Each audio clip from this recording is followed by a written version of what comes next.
everybody, Tony D and Little Joe with a final hot take of the evening. Election night coup d'etat plot exposed. And this is from Millie Weaver. I think this is a bit hyperbolic. I do think the Antifa and the various groups are organizing to have a massive uprising at the White House. Here's the list of them, according to Millie. Shut down D.C., Black Lives Matter, the Sunrise Movement, federal workers, and government contractors are participating in a planned coup, she's saying, against President Trump. I don't think it's going to be a coup. I don't think these people have any authority whatsoever. Who are they operating for? No one's going to back them. The military's not going to come in and go, oh, these guys seem like they know what they're doing. I think what you're going to get is a bunch of people outside of the White House screaming, as we've gotten before. At times, they will charge. The cops will fight them back, shoot them if they have to. I think some people may die. I really do, because, if these people attempt to breach the perimeter of the White House lawn, and especially the White House, they won't hesitate to shoot them. You can't have the president killed by a wild mob of protesters. So they're not, and I don't think they're, I don't think they're that brave, quite frankly. I don't think they're all that serious. Tim Pool reported on, I think it was Tim Pool, maybe it was Millie too, reported on the Zoom call that a bunch of leftists had, and they even had a few, government workers in the mix, plotting with them. Oh, we got to take over these buildings, and we got to know where the police are. This is all a LARP. You got to remember it's a LARP. These people don't know what they're doing. I've played LARPs where I was a detective and a vampire and a mafia guy and a ghost hunter and all kinds of crazy things. I didn't know what I was doing, and I was playing a LARP. I knew the game, but I didn't know actual practical things. These people don't know actual practical things. Some of them, yes. There's a handful of them that are veterans. They kind of know some military stuff.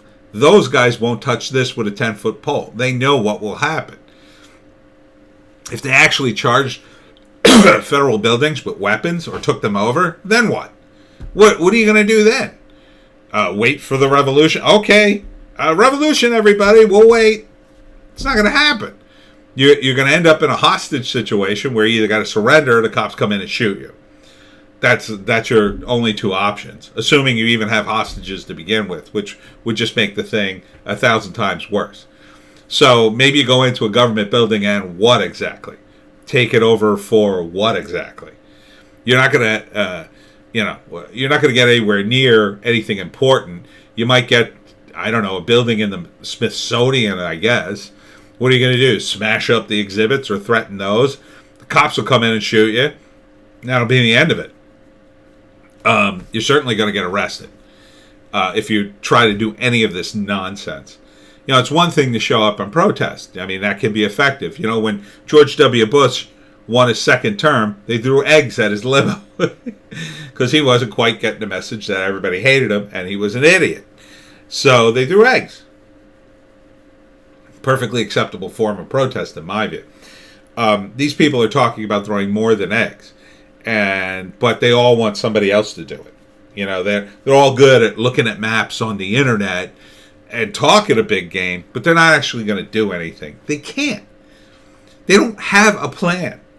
They don't have a plan. As you saw in my video about the Antifa guy, they don't actually have a plan to do anything other than tear down the state.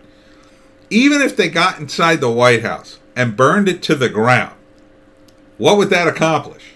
I'll tell you what it would accomplish. It would accomplish getting everybody killed.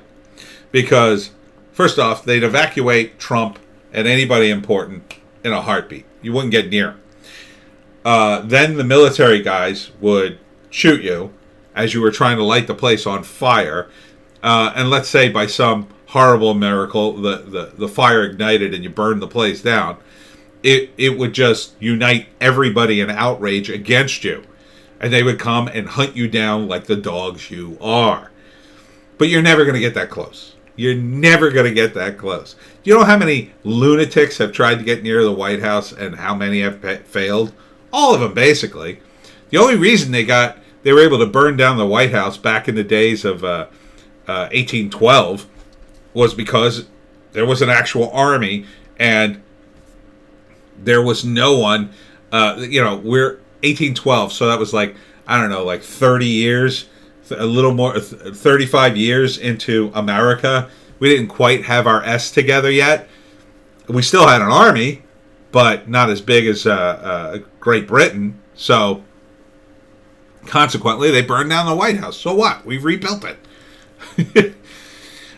You guys aren't even going to get anywhere close to burning down the White House or anything else. You're just going to get yourself hurt and arrested for a very long time. They're not going to mess around with the charges. Oh, no. You endanger Trump, you're looking at a federal charge. And good luck. George Soros is not going to save you. George Soros doesn't run D.C. He doesn't. Yeah, he can elect DAs in Portland and Seattle and a few other major cities, but not in D.C. It's not going to matter. If you're on the White House lawn, it's federal. You attack the president, it's federal. It's all federal. So you're not gonna overthrow anything. Do you have any idea the size of the U.S. Army? You're not going to have enough people. They'll just shoot you all before they let you take the White House. They'll shoot you all. These guys have machine guns. These guys are professional soldiers. You are idiots with signs and hoodies. Okay? Again, maybe one or two of you. Yeah, you've got a few veterans in your ranks.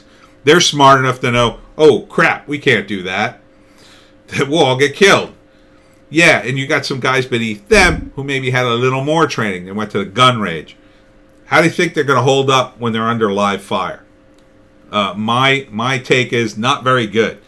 Only guys who have experienced live fire, as in when they train you in the Army, that's when you crawl underneath the ropes and they fire over your head as you're crawling through the mud because you're supposed to not bring your head up because you're going to get it shot. Like, that's what they're trying to simulate, like a war. Most people haven't been. I haven't been through that. I don't know what it's like. Maybe I'd freeze up. I don't know. Maybe I'd freak out. Like, my God.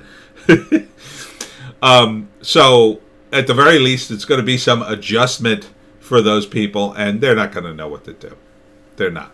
So, they're never even going to get to that point. You're going to run up to the...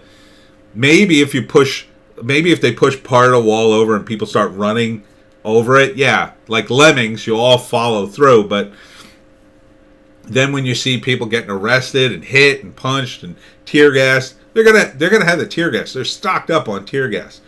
This may be another instance where these groups talk a big game and then don't show up. Maybe, but either way, I think it's likely they'll show up even if Biden's elected, which probably won't happen, because they'll do the same thing and demand Trump leave and all that stuff. Trump's there until January 20th, morons. The day to go there would be January 20th if he wasn't going to leave. It's just amazing to me how stupid these guys are. And really, I think Milley is being a bit hyperbolic here.